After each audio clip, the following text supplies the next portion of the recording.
If your practice works for you, then it's perfect. This is a lifetime journey. It's a very subjective thing. If you choose for it to be so, The ideal is a middle ground and a balance. on the whole, it's not a job for most people. What devotion looks like. Learn what you're learning. There are really no hard and fast rules.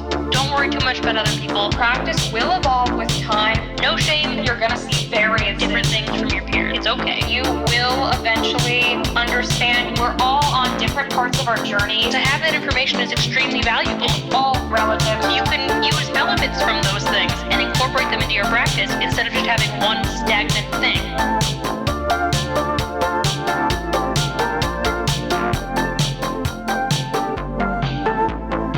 I am Georgina. I'm Nike.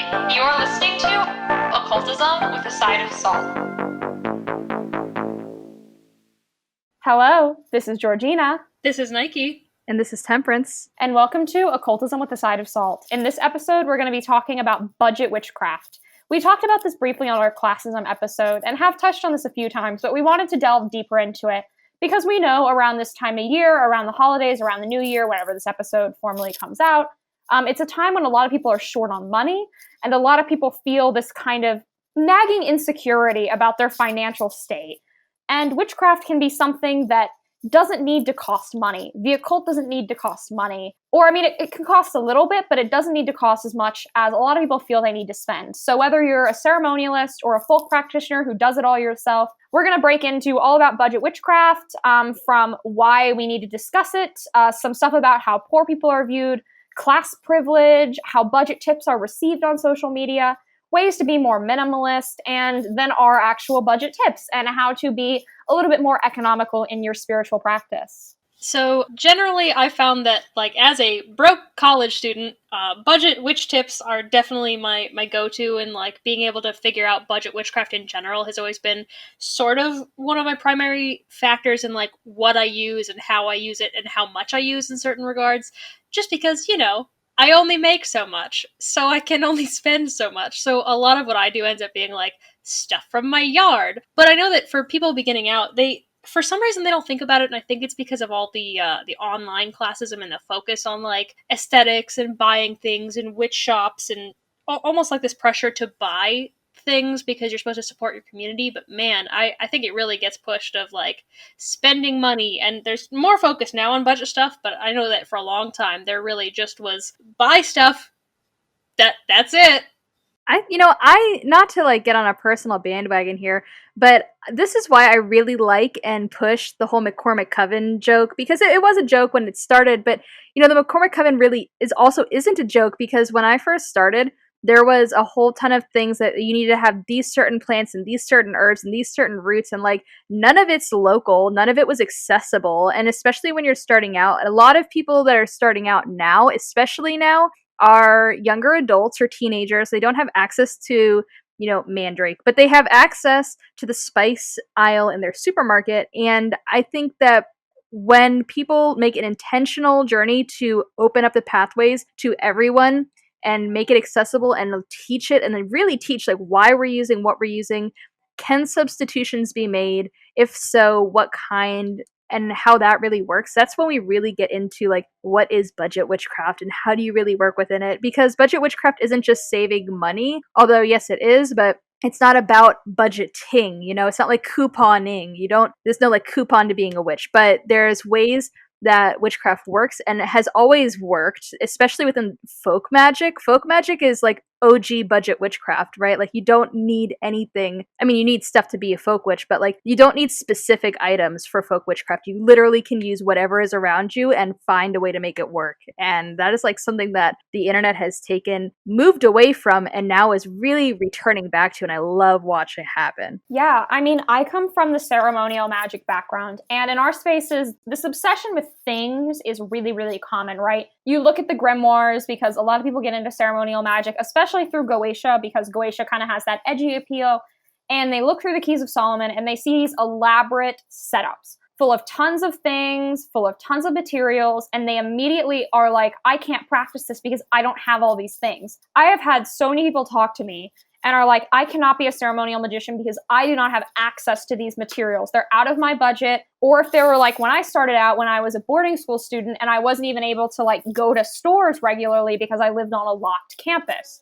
But finishing my point, a lot of people are scared to enter ceremonial magic because they think if they don't have all these perfect items, the ritual won't work, or they won't be able to be a practitioner because they can't have all these things. And I'm here to tell you that that's a completely false notion. Even if you want to go the pure traditionalist route, right?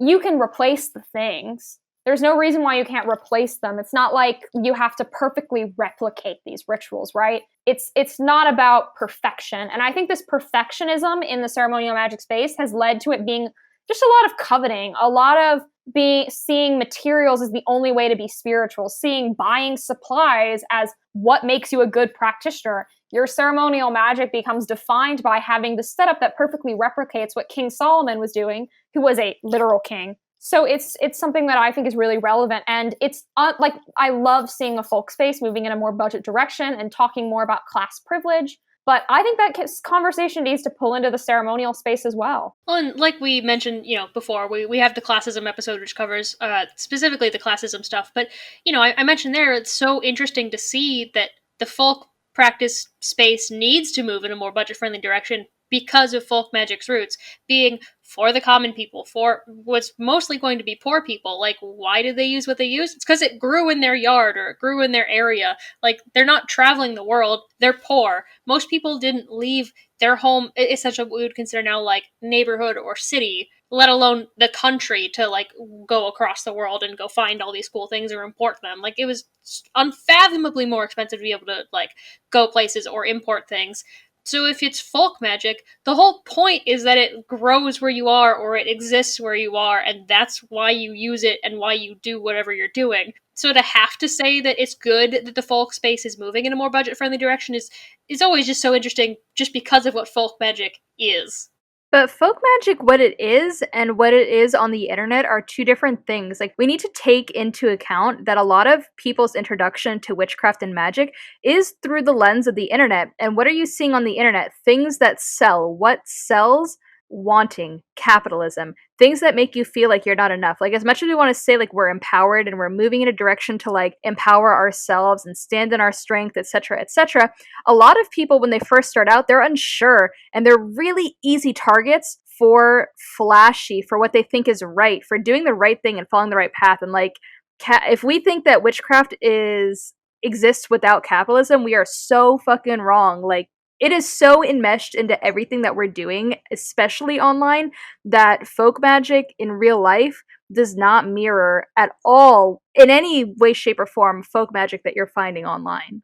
Well, also something about starting online, because I was a practitioner who started online. I started with an internet community, and I've been solitary my entire practice, though of course I've spent some time in group circles or whatever. But really, a thing that's really common in witchcraft and in really the entire occult space is this obsession with European traditions. I find that our communities are very Eurocentric, and a lot of the types of witchcraft that get featured, ranging from like what we call traditional witchcraft, which is largely European traditional witchcraft, especially British, Wicca, Norse paganism, like those are all European traditions. And so when you're someone who's in the US, if you're trying to practice with the herbs that come up in European books from European writers, there's going to be a huge disconnect. And getting a lot of these plants is going to be something that you're going to have to go to specialty shops for. You're going to have to import. And that becomes very impractical. And I think Americans largely feel like they have to practice European traditions. And I think that kind of goes against the grain of folk magic, because it's really interesting to be a folk magician, but practice form of folk magic that you're not in that location, you know what I mean? And to perfectly replicate those traditions become really, really difficult. And after a certain extent, it's like, is it even your regional folk traditions if you're just emulating what is across the seas with those exact herbs all the time? I don't think you can. It's my opinion as like someone who very openly practices a form of Irish folk magic, is that I'm Irish American. I'm living in America. I practice what I consider to be like Irish folk magic. Basically, I was taught this from my family who were Irish. I'm living in America, and it's like, okay, there is a convergence there, but I'm not importing plants from Ireland. It's like there's certain things that certain traditions, certain prayers that are said, certain deities that you do or don't work with or you work around. And for me, it's like taking bits of a cultural background and then marrying them with the land that I'm on, because on the folk level, people are working with land spirits, with the land, with what is around them, what's readily accessible, and it's a very different practice than ceremonial magic. So I think when you're talking, European traditions and Eurocentricity and witchcraft, because the word witchcraft itself is super Eurocentric, right? When you're talking about Eurocentricity in witchcraft, then you have to determine, okay, is this a established path? Is this a folk path? Is the person who's doing it doing some kind of hybrid American European tradition? Are they making it up? Because personal gnosis is fine in folk tradition, but it needs to be acknowledged as a personal path versus an established path. Yeah, and I think the obsession, especially as it comes to herbs specifically, because like we could talk about crystals and how some of that is not really necessarily going to be a thing that you're going to be able to find everywhere, because that's just not how geology works. But like with herbs specifically, it tends to be like, if I don't use this exact herb that's listed in this spell, it won't work. And what they're missing is that the point is not that herb, it's what that herb's purpose is, what the correspondence is that they're using it for. And I think especially a lot of novices don't tend to realize that you can use substitutions. We have these mile-long lists of all of these herbs are used for protection, all of these herbs are used for money, and all these herbs are used for love. You can substitute if it works with the intention of the spell. Certain ones for love are a different kind of love, or, like job versus just plain cash. So you have to understand the full context of what they're used for, but just because you don't have one specific herb that grows in one specific area doesn't mean you can't do that spell. And so they get caught up in like the formulaic version of spells that they see online. And it kind of proves that they're also not writing spells for themselves. I think writing spells is a big part of it. I mean, I go around my neighborhood and I'm not going to have the same herbs for money that other people are, but I have goldenrod everywhere, so I use that a lot. But if I was just formulaic and I was like, well, I don't have these 13 herbs that they list in this, I guess I can't do this money spell, I'd be completely ignoring the herbs that are literally, they grow in my parking lot. Like, it's literally 10 feet from my door that I can go find goldenrod. A cedar bush is outside of my door. It's 1 foot from it. If I wasn't using these things, I would be doing myself a disservice. Why would you use those things when you can go buy one at a store for like $20? You're right. I find it so interesting, this use of only written down spells. It's very interesting to me because when you look at like ceremonial rituals, you look at Thelema, you look at Enochian, like you very much follow this kind of written down structure, this formula. You get into like Kabbalistic formulation, especially with what Crowley was doing. Everything was chosen for a very specific reason and whatnot. And so ceremonial magic can be a bit formulaic. And so I think it's so interesting seeing folk practice, which is kind of the antithesis of that in a lot of ways, becoming treated a lot like ceremonial magic. What I see with these new practitioners who are following very strict spells they find online and books, they like won't deviate, they freak out if they miss an ingredient or miss a time. It's almost as if they're treating folk magic like you would approach it from a ceremonial direction, which I find very, very interesting because it almost is becoming its own kind of thing. Like I feel like it's almost a break off tradition-wise. I'm actually going to blame media for this one, and it's specifically because in every media I think of with like witches and spells, you see the ceremony, you see the circle, you see things that are generally more ceremonial based, but you also see them reading out of a spell book. And so it seems like this thing where you have to find this ancient tome that the ancestors wrote, and then you have to do the spell exactly as they put, and if you say one word wrong, which I've seen people freaking out if they mispronounce one of the words, and I'm like, do you think that's going to be what ruins your spell? Versus like not having the right intention set down or not cleansing and protecting first. Like of all the other things you should be worrying about, mispronouncing something is not going to be the thing that's going to ruin this spell for you. And so they sort of get it in their head from media that if I pronounce it wrong from this ancient tome spell book, then the spell won't work and the demons will eat my family. I really think it's a big part to do with like media and not actually understanding what folk magic looks like, because honestly half of it is like charms more than it is spells. Yeah, well, what's interesting about that is even in ceremonial magic, where pronunciation people kind of stress a little bit more, it actually doesn't really matter. It's the intention that really, like, the intention isn't everything, but The exact pronunciation will not make or break a ritual, especially when we get to looking at things like the Bornless ritual, right? And they have the barbarous names. There is no actual pronunciation of those. You're just supposed to bellow it out, right? And if you're thinking about like a Hebrew working, right, like the LBRP, if we're going to get very, very technical, the Hebrew that existed in ancient times is very radically different from modern Hebrew. So once again, like getting that exact pronunciation is pretty much impossible to get. So even in these traditions where like you say specific things for specific reasons and they correspond to blah, blah, blah, blah, blah, and like we can get into like formulas at another time, but like even in those workings, the exact pronunciation is not make or break. The point of them is for them to exude. And once again, like spirits are not Grammarly.com, right? Like the spirits are not going to be like, guess I can't show up now because one thing was wrong. Like that's not really how spirit relationships work.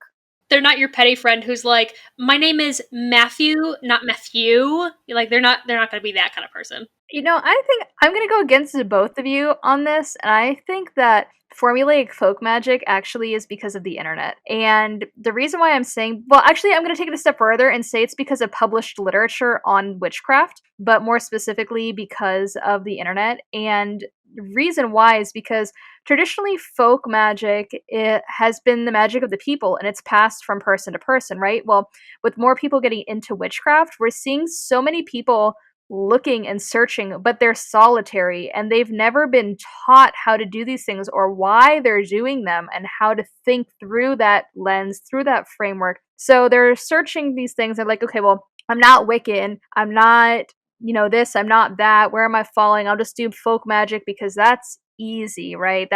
I can do that. And I'm not harming anyone's culture or stepping over boundaries I don't know yet. So they're like, okay, well, I'm going to find folk magic. Well, they're reading books about folk magic. They've never done folk magic. They don't know how to do folk magic. So they have to follow it very formulaically. And I really genuinely think that's where it's coming from, is like solitary practitioners who have never had the opportunity to speak to or learn from someone face to face, getting really confused and feeling like they have to follow the recipe, the spell recipe. It's like, it literally is like a recipe book, but for magic. And it's like, okay, so you guys just got the Betty Crocker magic book. Like, what are you going to do next?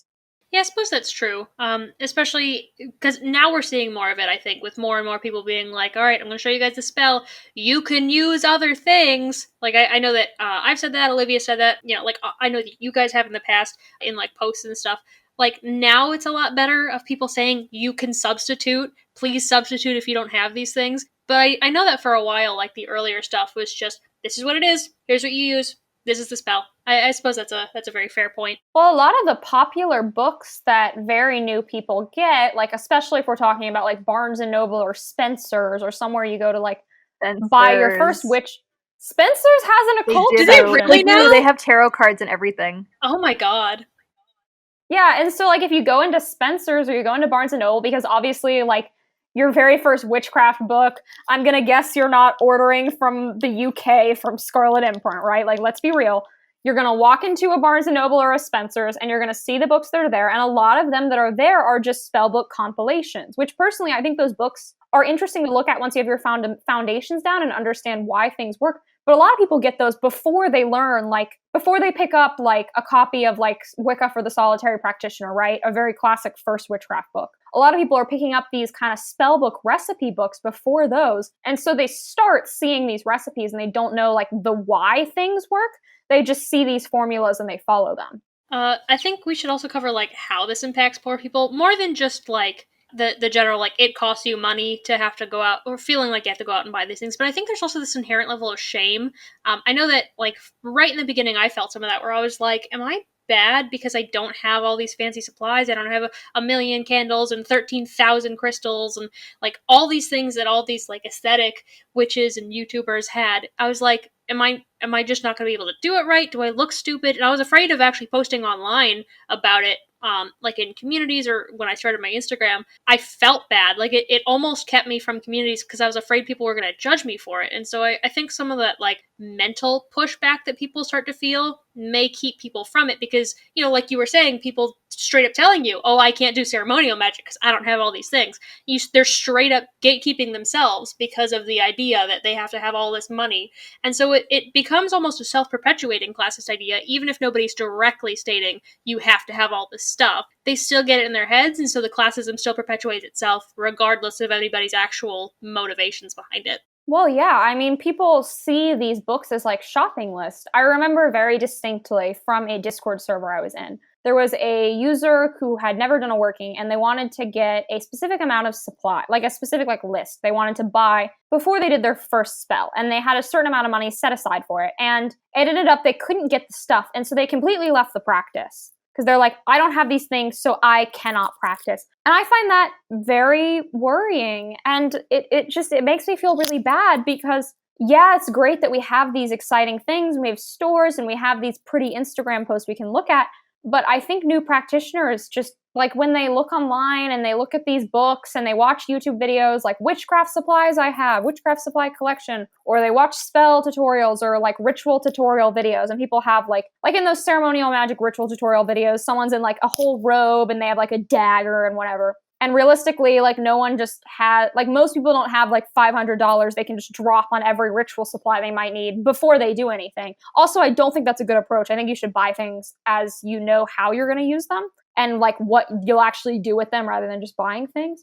But yeah, I mean, I think that it really does keep some people out of the practice who are lower income or who are younger who can't afford specific supplies. And I just think that we need to it's great that we have these shops and these online spaces, but we do need to remember that that's not the core of what we're doing. These things don't work because of the physical items. The physical items are tools to help us connect with something higher. They aren't the higher thing themselves. Ritual supplies generally represent something metaphysical, right? When you take an athame, it represents the principle of fire or masculinity, if you use those terms. It's not the knife itself, right? Unless you're cutting a rope or cutting something in a ritual, right? These things represent non-tangible things, and we're just using the physical things as anchor points. It's not the thing themselves that does the thing.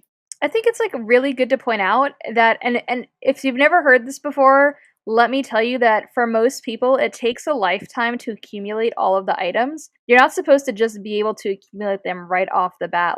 I've been collecting these items since 2001. I have items literally from 2000. I'm looking at something from 2003. So it's in my view.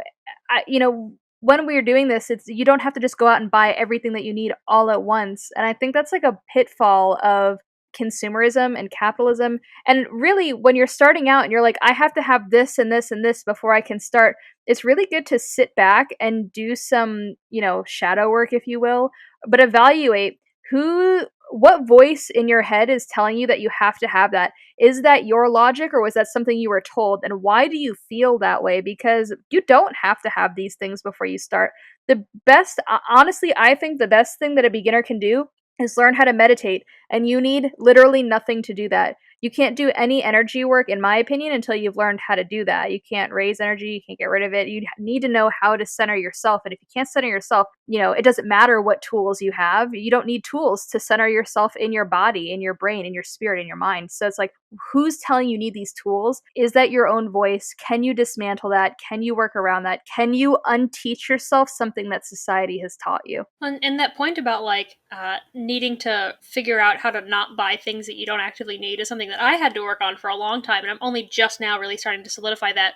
Not just in magic, in life in general, it's been a problem because spending money makes you feel good. But with witchcraft specifically, every time I see something that, I go to the store and I see pretty jars, or I see, this or that or on the shelf, I have to actually stop when I get that urge of oh, I should buy it, because in your head, it's basically well, if I don't buy it now, what if it's gone and I'll lose the opportunity to get that thing? Number one, we have the internet. You can get anything online, literally anything. And for another, I have to really be okay, I want it.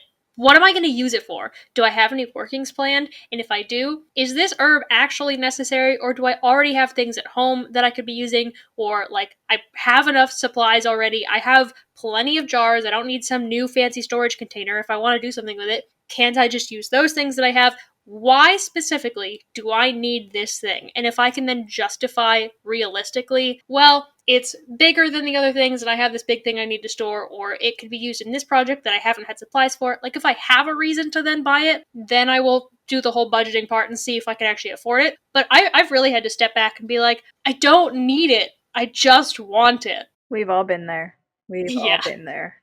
Shopping feels fun. And I think we've all bought, like, a lot of people, they'll buy, like, an expensive tool, right? Or of something that they think that they, like, have seen online or have seen in books. I'll admit I've done this. I've seen things online, I've been like, I need that tool. And I bought it, and then I've taken it home, and I've gone to use it, and I've been like, wait, this doesn't really have much use in my practice. And then I've been like, wow, I just got suckered in. It's like owning a thing is not gonna suddenly make you have the skills to use it or know how to use it. Like if you buy a scrying mirror, right? Because scrying kind of takes quite a bit of time to learn, in my experience. It's kind of tricky.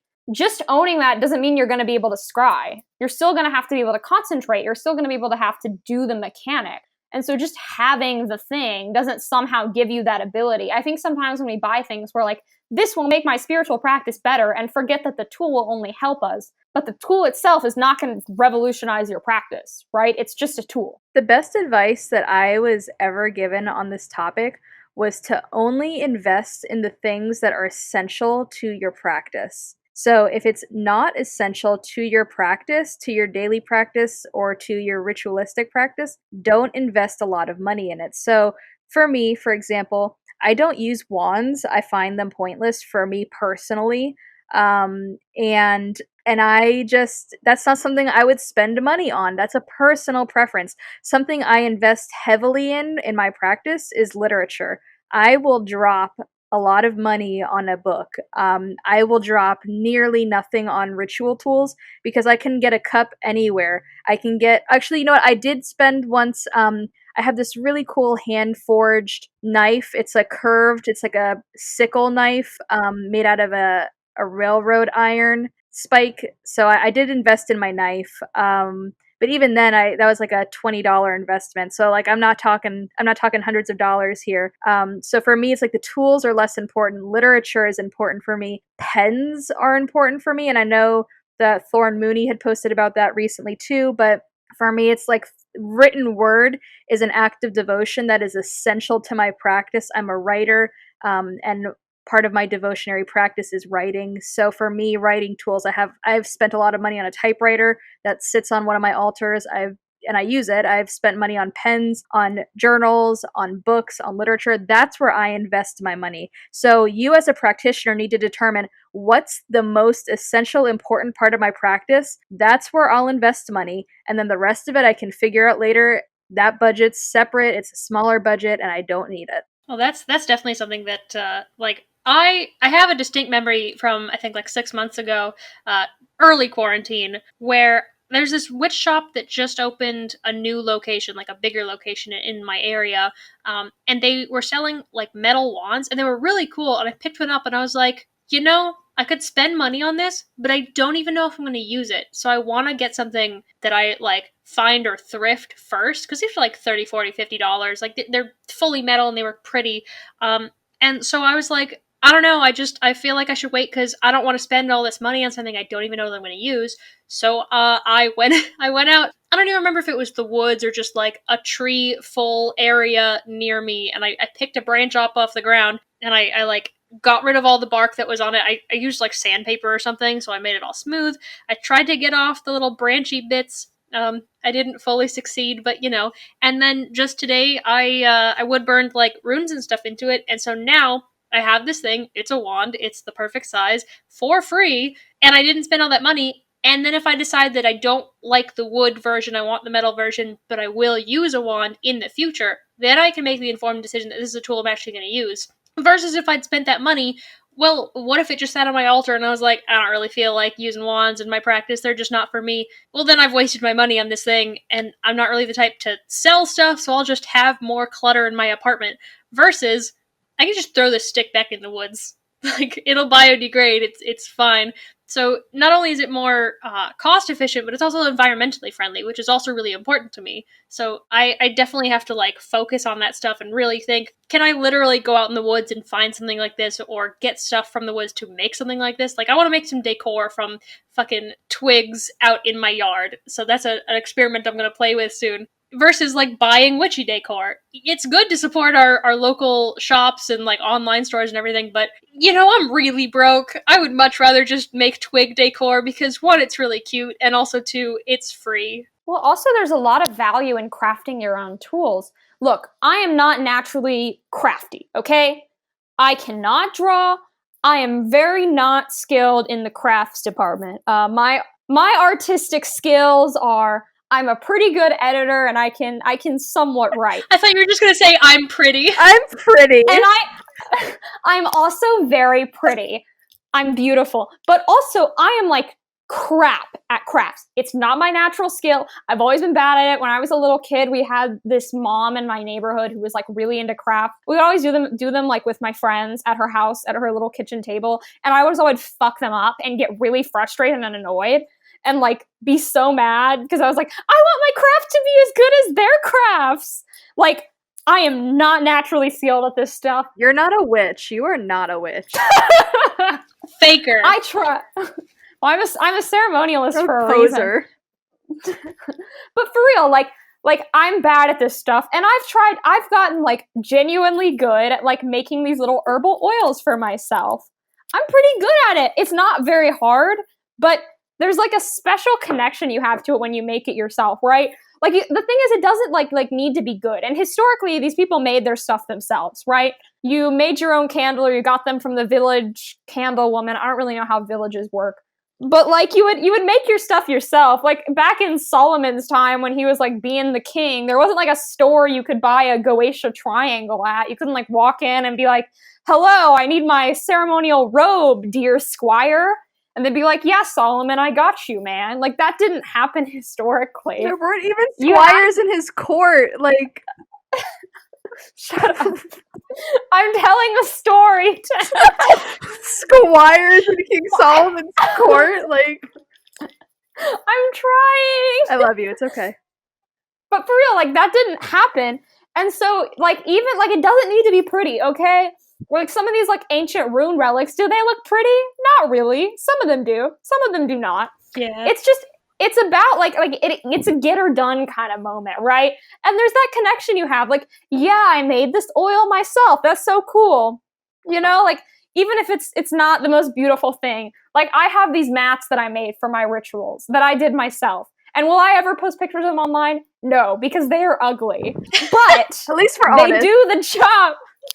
But they work, and they're the right size. They're a little bit smaller because I live in a studio apartment, but they work, okay? And there's that special connection you have when you make it yourself. It may not be Instagrammable, but it'll save you a lot of money, and you'll have that, like, precious connection to it.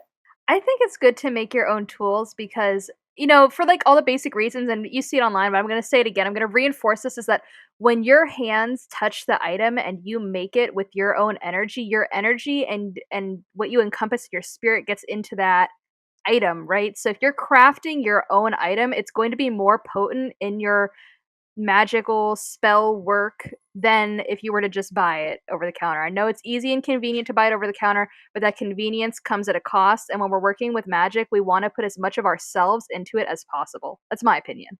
So I'm kind of the opposite of Georgina, where I've always been an artist. Like anything artistically inclined, I just gravitate towards, and I pick it up pretty easily. And so one of my favorite things is making stuff. And I fell out of the habit recently because, I started school again, and that's a whole thing that takes up so much of your life. But even if they're not, like, amazing, I still really enjoy being able to say, like, I made my Book of Shadows, I made my grimoire, and I like to make them Instagrammable. So I've posted a long time ago, I'll have to update later, but, like, I posted pages that I've done with, like, pretty gold watercolors and, like, nice handwriting, and I hand-bound the book to the leather myself. So I like doing that stuff. So that's much more common for me, where I gravitate towards that more easily. But, part of the process of making it personal is making it pretty for me. Like, I have a very specific vision in mind when I have, like my astrology pages, I think, are the prettiest ones in the entire book for me.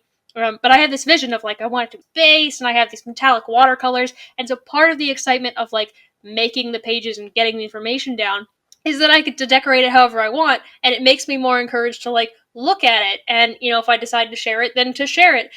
So like I love making my own stuff, but I'm also sometimes supremely lazy. So just for me, it's just a matter of encouraging myself to actually not be lazy and get up and do it.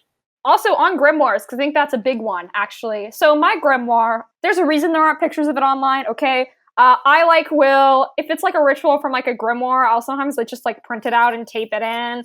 I'll write, my handwriting is chicken scratch. My patron saw some pages from the Golden Dawn because I wrote notes in. Like, I have doctor's handwriting. And my grimoire is very ugly. Like, it's got great information. I don't decorate it. I just write in it and I just get it done. I write on my left side of the page is the ritual, and on the right side are all my results and observations. I think I'm gonna like skip us in the podcast a little, but we'll come back to all the other things that we want to talk about. But I do want to specifically hone in on grimoires and books of shadows real quick while we're just on it, because I think that that's one way that people gatekeep themselves when they're beginning, and they continue to gatekeep themselves throughout their craft because they think they have to have this big tome, like the Charmed spell book, or that you pass on to your kids. Yeah. It needs to be a super pretty big grimoire that they have to pass on to their kids. It has to be an heirloom book, and I think that's utter horse shit, to be honest with you. I always encourage people that I teach, people that I talk to, when you're starting, go buy a composition notebook from Walmart for 97 cents and write down whatever you're learning, what you want to keep in there, write down your spell ideas, and just keep cycling these 97-cent notebooks. And then the more you write in these notebooks, the more you'll find the things that you want to put in an heirloom book. You won't know off the bat, right? So I promise you that when you're starting out, you're going to think, I'm going to write down the moon phases and what they all mean and what I can use them for. I promise you, in 3 months after that, you're never going to look at that page again because you're going to know those things. Only write down the things that you want to keep. You're not going to want to keep moon phases. You're probably not going to want to keep how to make moon water. Things that you'll keep might be specific herbs or specific spells. And those are the things that we're writing down. Like for me personally, I make a joke about it, but it's not a joke. I don't use a book for my grimoire. I use a Rolodex, and the Rolodex has, don't laugh at me, Nike. The Rolodex has a number system in there, so I know what notebooks certain things contain, and I'll just look it up in my notebooks using my Rolodex system, and that's my grimoire. Like, my kid's gonna get passed down a fucking Rolodex, and that's how it's gonna work. Like, Georgina wrote a really beautiful circle opening once. It's in the Grimoire decks. Like, that's where it's located. I love the Rolodex.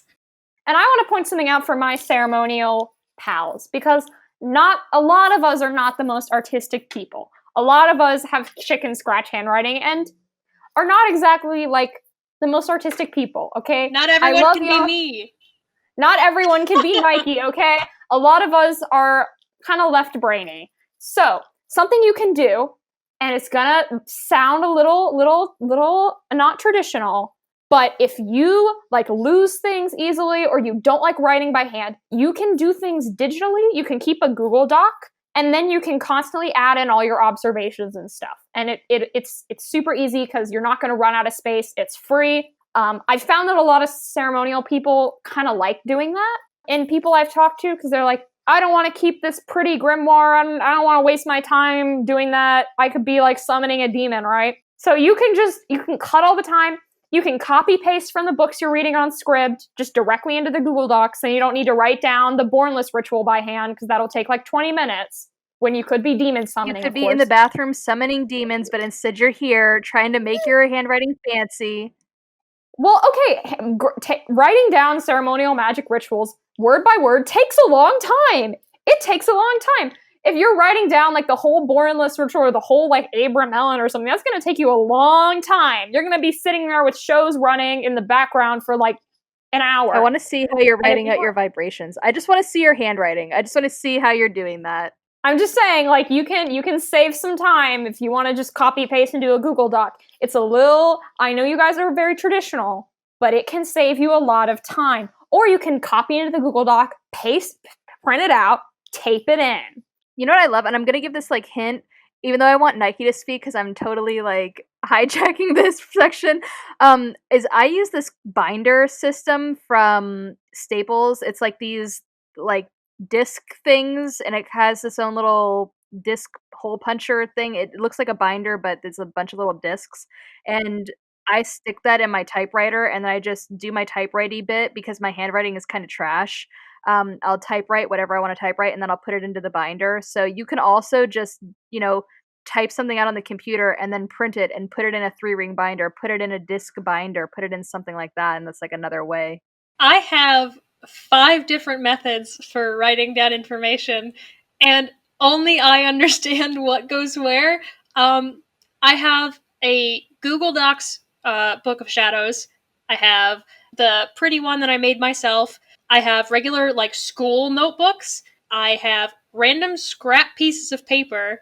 And now I'm forgetting the 5th way because my brain's real good at stuff. The big boy. Nothing's in there yet. That's going to be like when I have everything that I know that for sure I have no more learning that I want to actively do on this. That's when that goes in the big boy. For reference, I have my regular one that's like if you took a full sheet of paper and you fold it in half, that's how big it is. This is 4 times that size. Like I could literally put 2 side by side and 2 up and down. It's 4 times the size. So like that will be the legacy one, but I'm not putting stuff in there yet. But I have like this messy method. Oh, I have folders. So I'll take the notebook paper, and if I don't want to leave it in the notebook, I'll then take it out to put in specific folders to put there. And that's like I have methods that are different for every single one of those, and like why things are where. But like I straight up just use school notebooks. My roommate, who is also a witch, you were mentioning composition journals. That's what her Book of Shadows is. It's a bunch of composition journals with the covers ripped off and then just like sewn together basically. And that's just regular notebook paper. She will print stuff off and tape it in. But something I think that could work to help get over that fear of like, it has to be beautiful. To novices out there who are having essentially like journal paralysis, you should look up junk journals where you just throw a bunch of stuff together. It's like random scrap paper, newspaper, paper. There's like brown cardboard type paper, just random stuff that you could throw together. If it could be considered any kind of paper, even if there's stuff on it, you could just throw it together and bind it, and then you feel less bad about like printing something out and taping it in or using a bunch of stickers. I highly encourage stickers. I love stickers in my Book of Shadows. But it's way easier to just, do that. I have a Polaroid zip, which basically prints out pictures from your phone, which I love. I will take pictures of stuff with that, and like spells especially, I'll write down the spell stuff, and then I'll take a picture of anything relevant, even if it's just like the wax or the flame or the spell itself, and I'll put that in. Making it sort of a messy junk art journal type thing really helps get over some of that paralysis. But like you don't have to have this fancy journal. Just 3-ring binders and school notebooks. I swear that's the way for a lot of people, especially when you get more advanced. The more advanced people I talk to, the more I see 3-ring binders and school notebook paper, honestly. Well, I think something that we forget, like again and again, and I think I'm going to rail this into your head again, is spirituality is about non-physical things, right? It's about our connections to the divine. If you're someone who does that stuff, like me, and that's like the core of your practice, or like to manifest a specific thing, it's not about the things, right? The things are there to connect us to something bigger, right? This isn't about aesthetics. This isn't about the things themselves. It's about what it creates, which is a non-tangible thing, right? We're doing all this to reach a non-tangible place, gnosis, a manifestation, a connection with a spirit, right? Like this is all about non-physical stuff in the end. And I think that like we need to like sometimes step away from the capitalism aspect and the consumerism aspect and remember that, hey, we're in the end trying to achieve a non-physical thing. Don't let the hippie boho festival girls fool you. It's not all about the look.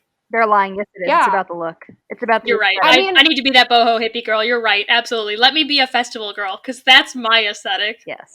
Yeah, I don't think you guys will ever see me in a boho outfit. I'm like kind of I'm not preppy. built. I'm not built for this. I don't know if we'll end up keeping this in, but like y'all have seen my body. I have a square body. It's not meant for the boho hippie festival outfits. It's just not. I'm not a general girl. I am. Do I look like a hippie to you? Do I look like a hippie? I'm the hippie of this podcast. I swear to God. It's true. No, you're the only one who looks like a hippie. They bully me at work. We have like a label printer thing, and when I was up there, they were like, "Oh, you have to have a rapper name," and I was like, "Oh, you guys will figure it out. Like, figure it out for me." I came into work. They labeled my computer because we have those all-in-one desktop computers. They labeled my computer Granola, and I was like, "Why'd you guys put Granola?" They call me Granola now. They don't even use my name at work. They just call me Granola, and I love that. Yeah, I am not granola. You do not have to be granola. Yes, you do, and if you're not a witch. That's true.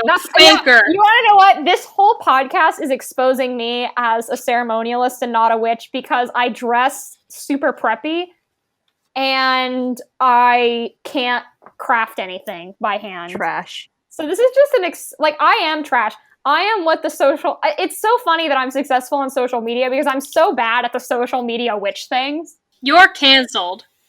Like, I really am, like, the more you guys get to know me, like, I really am an occult bro. Like, deep down. True. You are, bro. You're an occult bro with titties.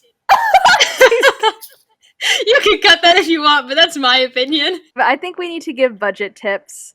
I think we Yes, need we to do. give some good tips because do I have tips? I mean, I wrote it in my book, but I do have tips because I love a good deal. I love a good deal. I love feeling like I'm on top. I'm cheating. You're such a mom. I am. I love a fucking good deal. And I if you were to see my laundry room, I do these. Walgreens always has great coupon cycles for laundry. No, you're a coupon mom. I'm a coupon mom. I have so many. So when I moved into my townhouse 3 years ago, I moved into I had to put in a shelf so I could store all of the laundry detergent that I had. I still have. It's been 3 years. I have not purchased a single laundry detergent. I still have 5 bottles down there. Oh my goodness. I'm a couponer. So I love a good fucking deal. I love a steal. I want to hear your tips. So my tip, this is for my ceremonialist out there, because we don't get budget tips ever. Fuck yes. Let me tell you the ultimate tip as someone who lives in an apartment. When you see these cool circles in the Grimoires, right, and you have to draw them on the floor, instead of buying a mat or making a mat, unless it's a circle you know you're going to use a ton, you can take a dry erase marker, and if you have linoleum floors, it comes up with water. And you don't need to pay for anything. You just take a dry erase marker, you can get them for like $1, and you get your fancy circle, and you can take it off your floor, and you don't need to go to the effort of making a mat or buying one for like $300 because they cost like starting at $100. It's absurd. Also, if you want to buy a mat though, if you want to do that, go to Redbubble, buy them as a tapestry. You can upload designs to Redbubble, then buy it from your own shop for only $30. That's a loophole. But yeah, like you can do that. Also, like anything can be a chalice. Like you can just use a wine glass you already own.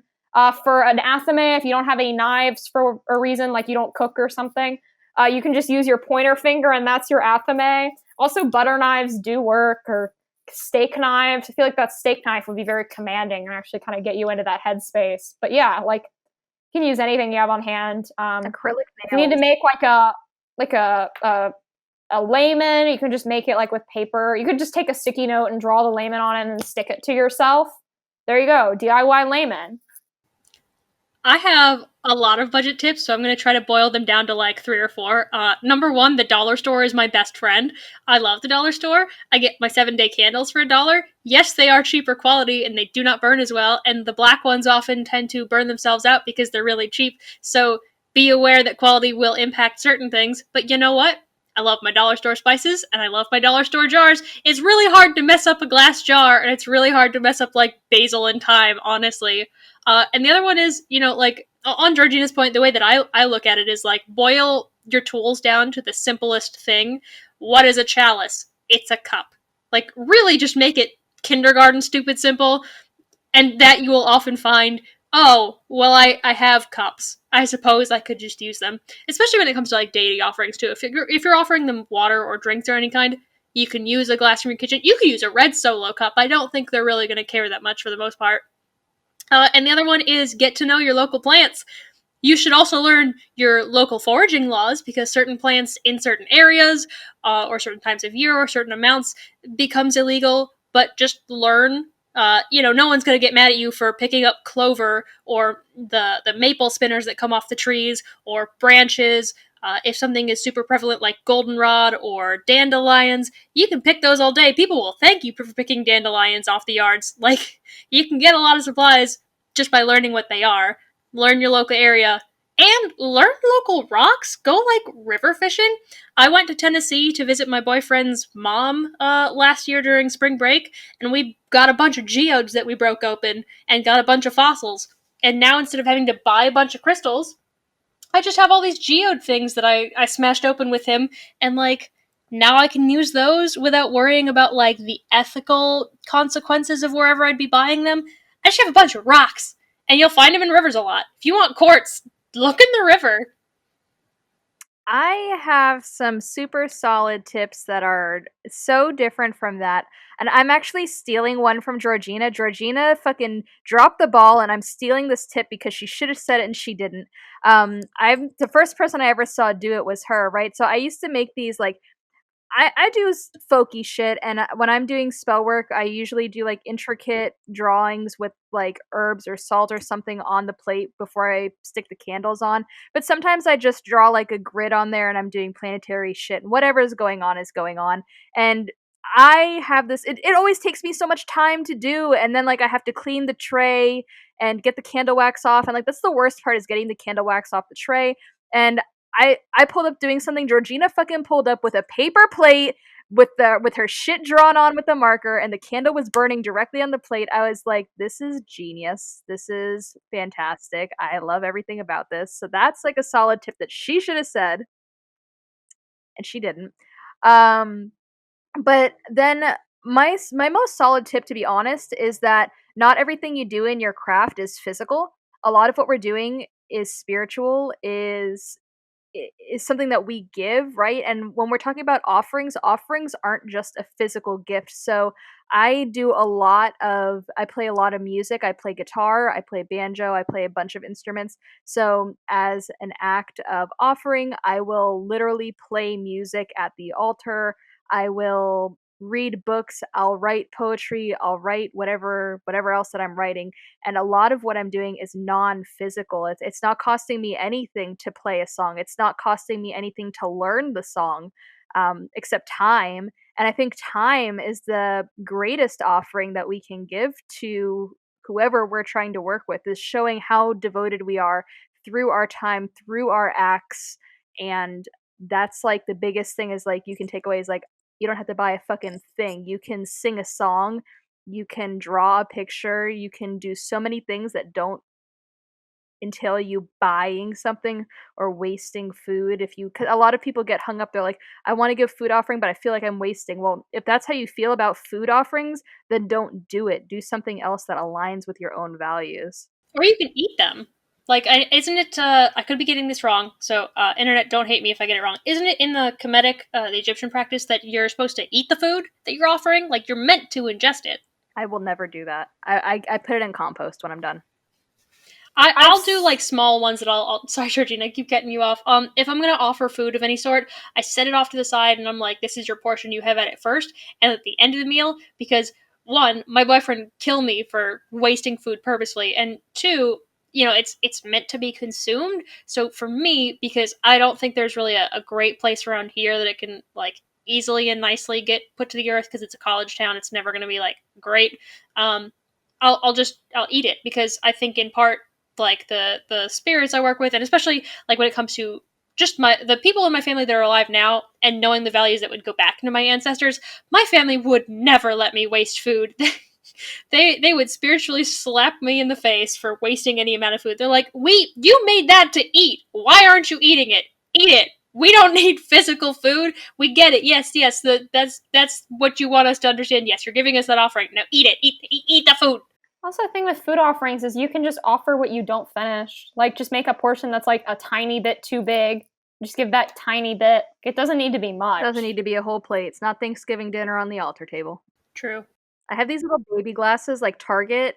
The Target dollar spot, guys, like, y'all sleep on this shit, but I get so much of my offerings from Target dollar spot. So many of my permanent altar decorations and shit come from Target dollar spot, and they were selling over this, like, fall and summer, they were selling these, like, alcohol flight cups. I got so many of these little mini wine glasses for $3. It was a 4-pack of them for $3, and they hold, like, 2 or 3 ounces of liquid, so that's, like, the shit I fucking live on. I love it. I know Georgina was making fun of my baby wine glasses the other day, but they are fantastic.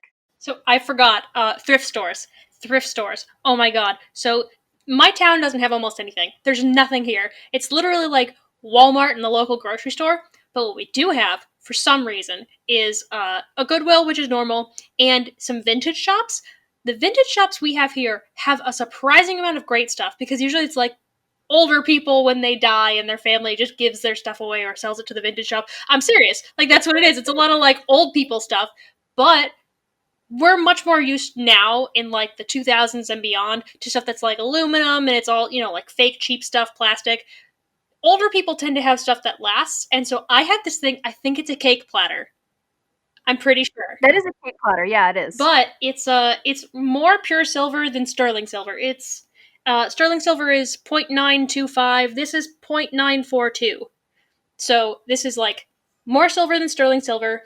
If I want to use it for anything, like, I'll do spell work on here and it cleans up pretty easily. I know that I can clean it really nicely, but, like, you can get good stuff. This was $5. It's a $5, and they had, like, just a plate that was like this, the same or similar silver content, where it's just the plate, not the cake platter. You can get great stuff. Silver is awesome for spiritual work. We got these big, like, honkin' fat candles for, like, $1. Like, man, I cannot tell you. Goodwill, I have cute baskets from there. I love Goodwill. If you don't like Goodwill specifically, just, like, vintage shops, charity shops, just those kinds of places, secondhand stores, like, check those out, because you will be surprised what people will donate. I had no idea that I was going to find this silver cake platter until my roommate was like, dude, you've got to come here with me. I swear to God. And we found a bunch of stuff that was super useful. Some of them will even have books. Some of them will have, like, herb books and foraging books. Sometimes you can find spirituality books or astrology books. Like, seriously, you gotta check out these shops, because you'll find some great things there sometimes if you really look hard. So my final thoughts are that, once again, like, we're doing a lot of non-material things. Materialism is not everything. The materials aren't what do the heavy lifting for you. Whether you have your pointer finger, a butter knife, or a super fancy athame, right? It does the same task. It still does the thing. The spirits are not as discriminatory as Instagram followers. And in the end, like, it's spirituality, not physical things. And even if social media can make you sometimes feel like crap, or like you're not enough, or like your setup isn't fancy, or wow, I look kind of stupid with my sticky layman rather than wearing, like, a fancy layman necklace. In the end, your practice is your practice, and that has nothing to do with what others think. Most of our practices happen alone with the spirits, not with other people. And don't let the judgment of others, or the theoretical judgment of others who will never actually see what you're doing, but theoretically they would judge you. So even then, as a concept, it kind of freaks you out, because theoretically they could if they were with you. Like, don't get caught up in that. Focus on your craft and your practice, and that's what matters. My final thoughts are, get crafty. There is no shame in using a little hot glue versus trying to do it like the old way. And YouTube University is always free. I can't tell you how many things I've learned to make on my own through YouTube. I learned bookbinding through YouTube. Like, that's how I made my Book of Shadows. Learn to craft, and, the internet's a great resource for learning, so use it.